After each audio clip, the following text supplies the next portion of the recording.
Hi everyone, welcome back to VCC Talks, the clean energy podcast produced by Virginia Clean Cities.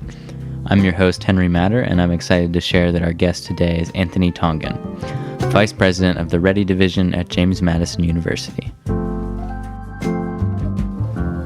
Anthony, can you tell us a little bit about what you do at JMU? Yeah, well, first of all, thanks for the invite. It's always a pleasure to be able to talk about the great work that our JMU faculty are doing, especially as we think about sustainability in this podcast. My name is Anthony Tongen, as you already said. My title is Vice President of Research, Economic Development, and Innovation.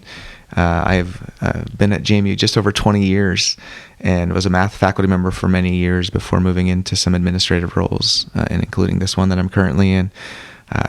I've really enjoyed both Harrisonburg and James Madison University. I think it's a great fit for kind of my interests. As a researcher, I was very involved in interdisciplinary and collaborative research.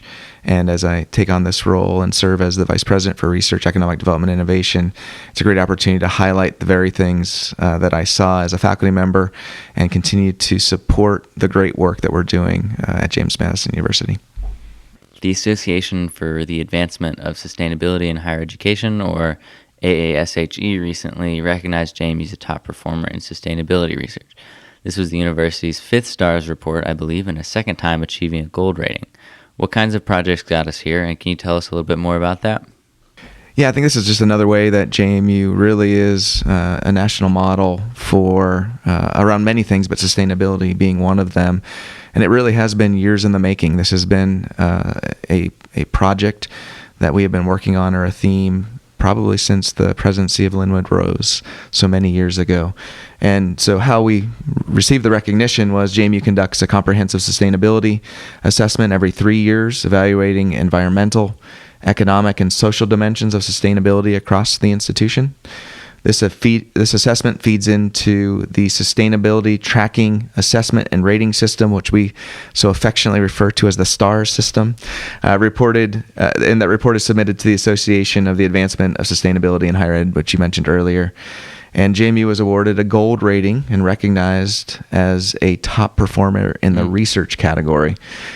This recognition reflects the collaborative work of over 300 JMU faculty, along with JMU libraries, the Institute for Stewardship of the Natural World, which I'll often probably refer to as ISNW, and then the Division of Research, Economic Development, and Innovation, which I will also refer to as REDI.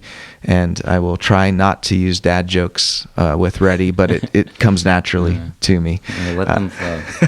Well, in REDI, just one of the things we do, we support faculty in securing external funding, building interdisciplinary research teams, and translating sustainability research into regional impact. Do you have any examples of specific research that faculty has done that has implications or applications in the sustainability sector? Yeah, with over 300 faculty that I mentioned that are doing this work, it is quite broad. And so I think probably best just to give you a kind of a local example, some work I did. I had the privilege of being a Fulbright scholar at the University of Colima in Colima, Mexico for a year. And what that really means is I got to do the job I did here as a math professor over in Colima, Mexico. It was a great opportunity. And what I also had the opportunity to do is bring over a student that summer to do some research with me. And we focused on the monarch butterfly migration. Now, granted, this work is 12 to 13 years old now. I think my Fulbright to Mexico is in 2012, 2013. But at that time, using the data that we had at hand, one of the big concerns was, will this migration continue? And for those of you that don't know much about it, monarch butterflies winter, if you will. Most of them, at least to the east side of the North America, will migrate and stay in Mexico over the winter, and then they progress all the way up to Canada through successive generations, and then return to those same forests in Mexico the following year. And so there's a lot of interesting questions, but at that time, there's a lot of concern. Is this a phenomenon that's going to continue? Are different changes going to impact it? And so through the research we did, once again, led by an undergraduate research student and myself, in working with collaborators in Mexico, our research showed that it looks like it's pretty stable. It will continue, and thus far has continued, but it is one of those things that when you publish research saying that this is always going to continue. We always have to remember that was based on the data that we used at that time. In 2012. And so it could make you look foolish in about 20 years if you're not careful. But, at that time, given the data that we were using, it really did look good. And that's why I really like this sustainability research, because it's very broad. Mm-hmm. Some people might think, well, isn't that kind of environmental science? Yes. And that is a part of it. As we think about sustainability, part of the research aspect and looking at different pieces of it. So, could you tell me a little bit more about the relationship of undergraduate students to research? Is that something a lot of universities do, or is that unique to JMU? Yeah, I do. It is not unique what we do at JMU, but it is certainly distinctive. And as a primarily undergraduate institution, I think right now we have about 21,000 undergrads, about 2,000 graduates, give or take, of course, a little bit. And so with that many undergraduates and the experience they're getting working closely with faculty, they are great experiences. As I think about the student that came with me to Mexico, what a great opportunity. She did know Spanish before she came, so that was helpful, of course. Mm-hmm. But to be able to experience the culture, to be able to talk with experts in these fields that are near these forests, that are really working on what does it look like to preserve these spaces that these monarch butterflies come to. It was a life-changing experience for her, in her words.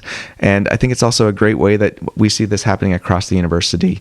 And because of not having as many graduate students, so many more undergraduates are getting involved in research. In fact, one of the programs that REDI runs is called FYRE, F-Y-R-E, but it stands for First Year Research Experience. And the idea is, if we get students thinking about research, getting them in research active problems earlier in their career, that changes a lot about how they think about knowledge creation. I think a lot of times as you get into college, you think that it is just about continuing to learn and learn about what has already been done, but opening up the opportunities for our students to create knowledge, to take that perspective. Another thing you said, Henry, that I thought was really impressive and thoughtful was a lot of times students do bring that new perspective, a different perspective. And I found many times in the research with students that I have done, that they bring a perspective where they ask questions that at first glance I might think, boy, that's really silly.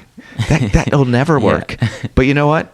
Sometimes it does, because they had the gumption, if you will, to ask a question that many would be afraid to ask, that are really well versed in these things. But there's something in there that does work, and they bring a perspective that's really, I think, brings energy to research projects, but also an open eyes that they're looking at all possibilities. I think sometimes we might say, well, that won't work.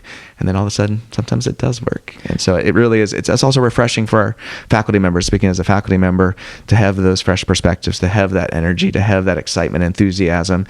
And also, it's so enjoyable to watch students grow as you become an expert in something, as you command authority in some sense of that topic.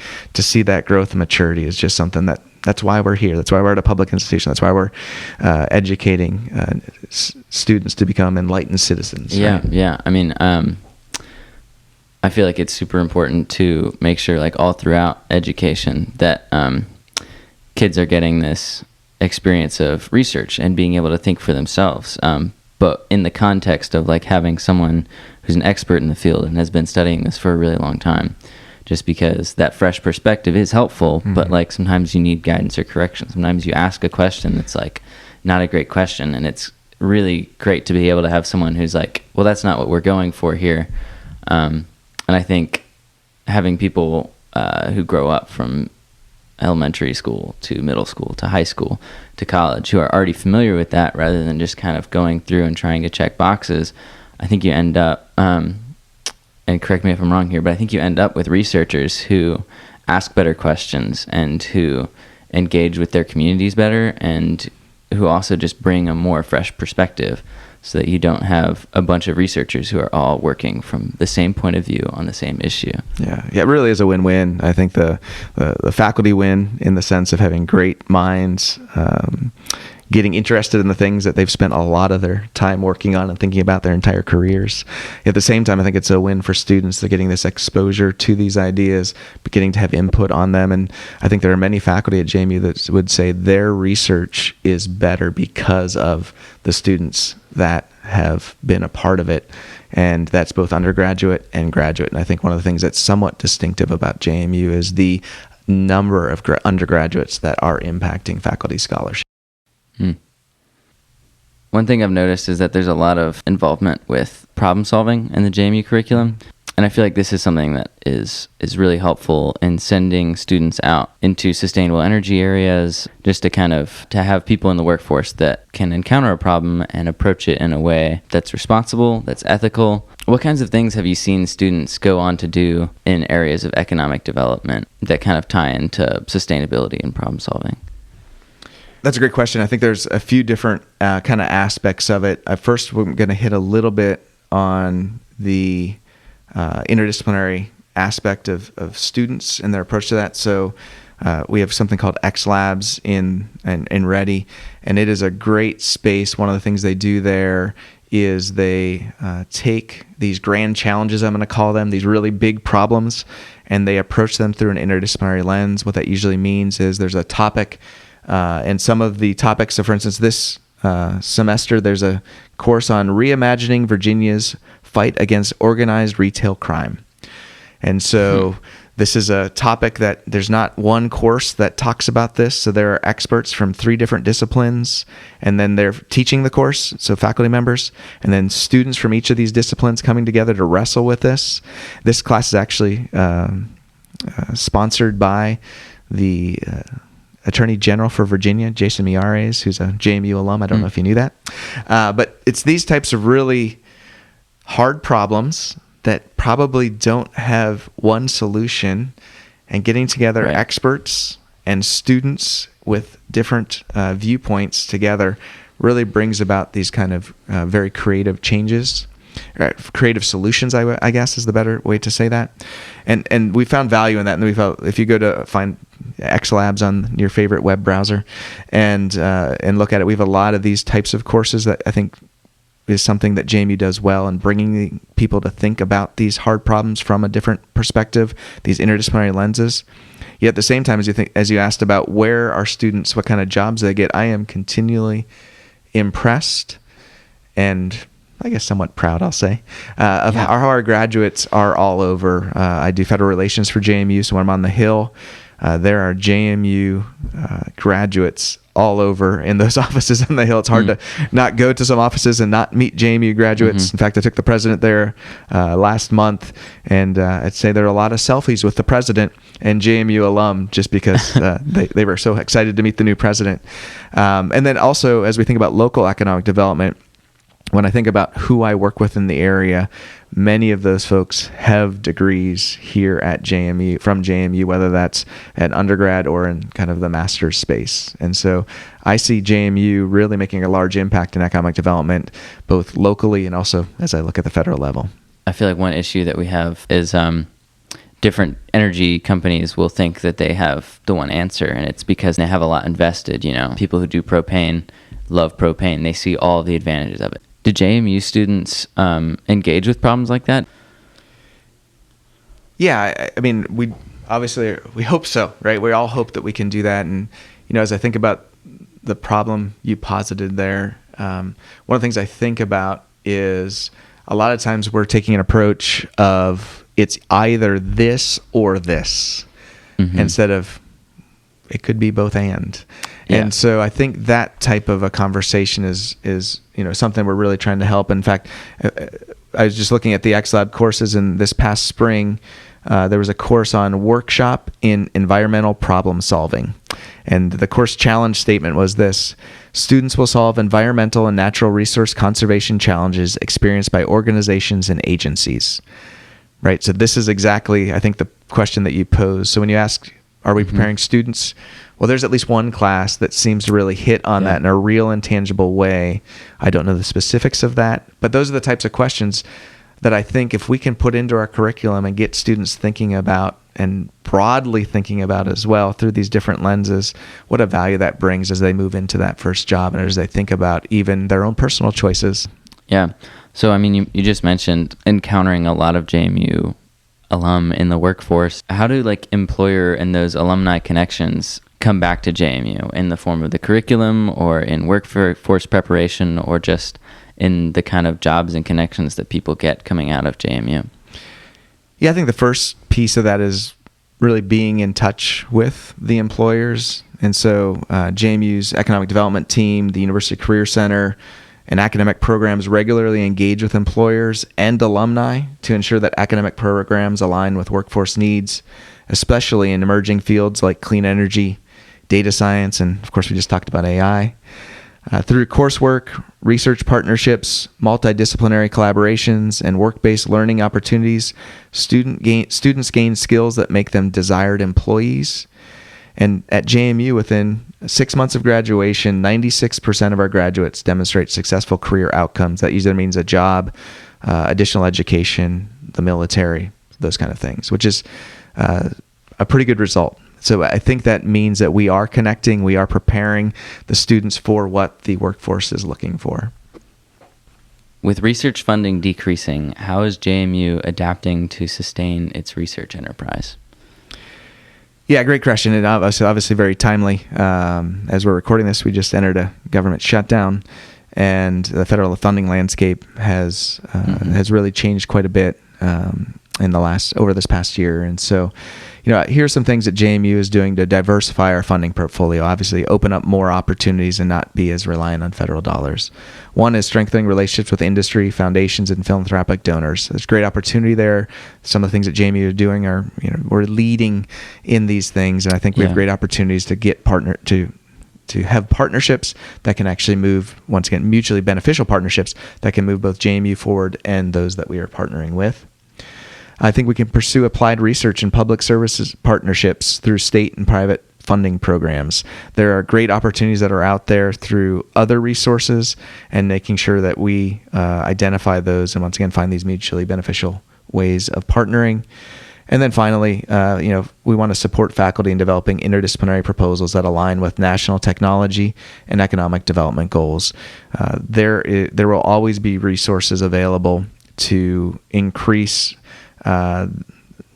local communities, these economic development funds. How do we position JMU to partner well with our communities and really assist in bringing in those resources to communities? So in some ways, it maybe isn't all about JMU dollars, although as the research officer here, those are very important and I am biased. But I think it also is how we are that support and conduit for our community. REDI is leading efforts to build capacity for externally funded research, including shared research infrastructure and commercialization support. We need to have certain things at JMU. Are we able to think about how those could support our community? Blue Ridge Community College, some of the other places in the area. And so what would real partnership, once again, mutually beneficial partnership look like in that space? And I think it also will just encourage us to be a little more entrepreneurial. What are some opportunities and how do we identify them and then support folks in moving towards that funding? Yeah. Again, you mentioned X Labs earlier. How does JMU develop those labs and facilities to support sustainability research?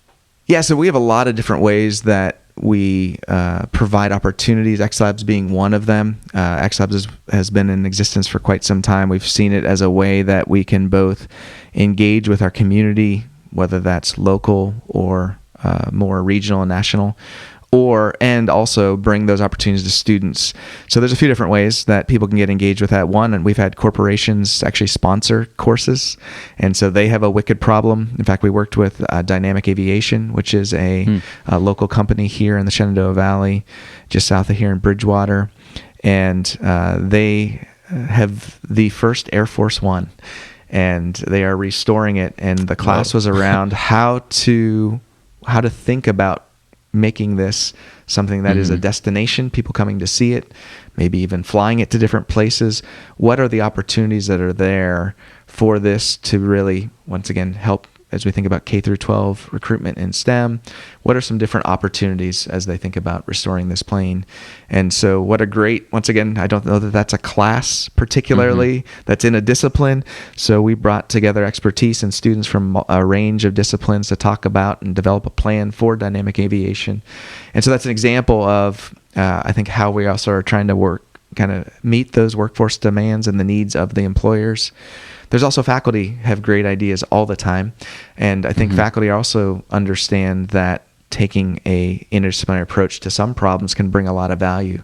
So sometimes faculty are bringing those opportunities to bear.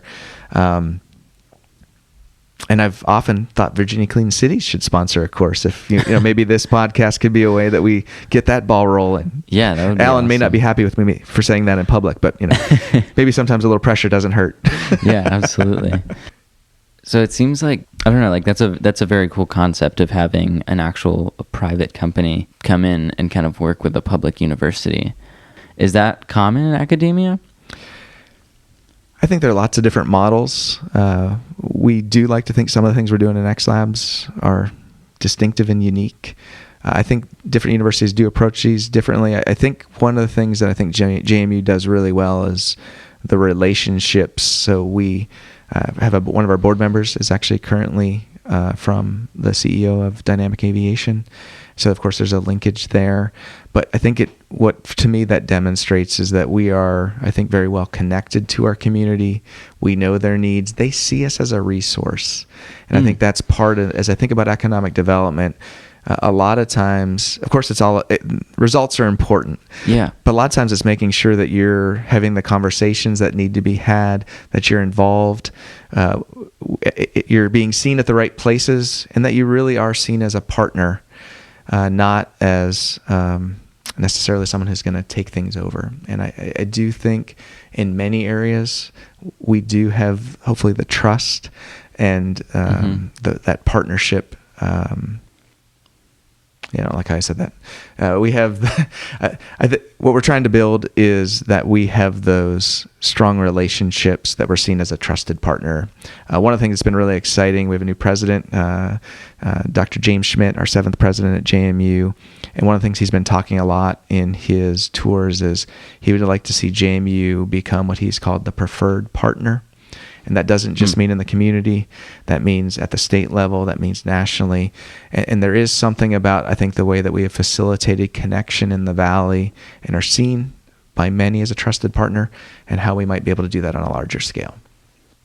Can you think of any ways that JMU, particularly in terms of sustainability, has worked with the community as a partner, whether that's health of streams, environmental health, air quality, any stuff like that? Yes, we've done a ton of that. I don't have all those off the top of my head, but one thing I will point out, I think, JMU's relationship with Virginia Clean Cities is somewhat distinctive. I think as you look across the board of clean cities across the country, this is one of the few that's actually attached to the university. And as I've been in this role now 5 years, I see mutual benefit that's happened from VCC to JMU and hopefully vice versa. And so I think that is obviously JMU saying it's important to us that we are going to have VCC be a part of JMU, and VCC employees are JMU employees, and there's just this really strong connection, so that all these things that VCC is doing, we are supporting the work that happens there, and then VCC is then an arm like ISNW and a lot of these other faculty doing that research of the great work that we're doing to kind of move the needle forward on this. Yeah, that's awesome. So what do you hope JMU's biggest contributions to sustainability and research will be in the next 10 years?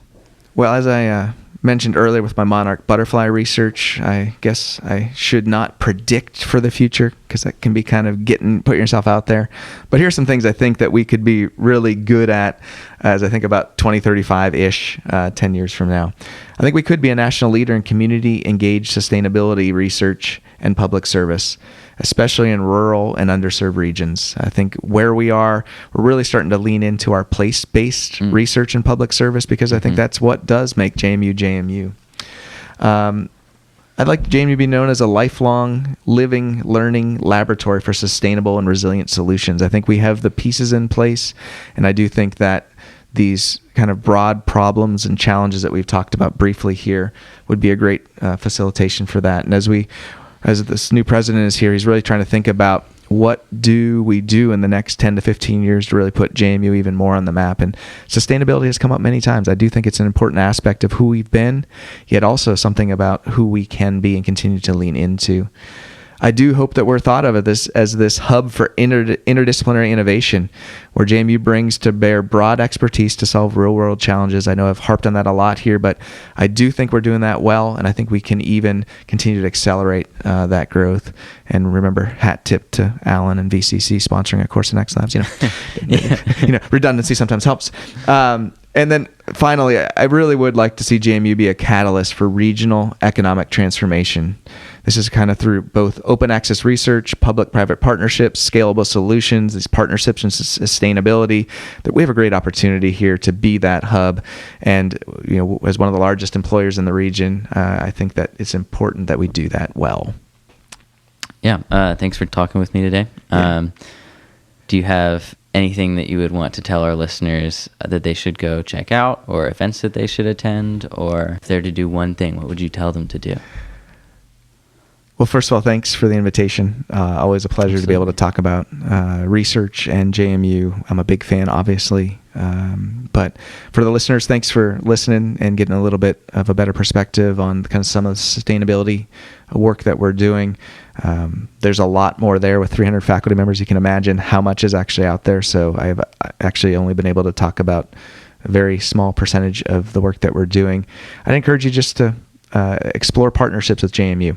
If you are not involved with JMU in any way, we really are trying to do a better job of connecting with the community. Where are areas that we can really support? How do we do a better job of being a good partner? And that can mean many ways. And hopefully you see that we are thinking of that quite broadly.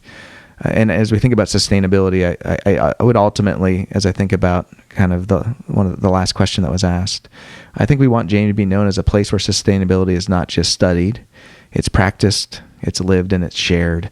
And I see a lot of that happening with Virginia Clean Cities. So hat tip, of course, to them as well for hosting this podcast. But there's a lot going on at JMU. Now's the time to get involved. New president, a whole lot of energy. Stay tuned. I think we see a lot of big things happening in our future. Thanks for listening. Our episode today was recorded at Virginia Clean Cities in Harrisonburg, Virginia, and produced by me with input from Gregory Brennan. Our theme music is Scratching My Head by Ricard Frum. Special thanks to Anthony Tongen, Rebecca Hess, and James Madison University.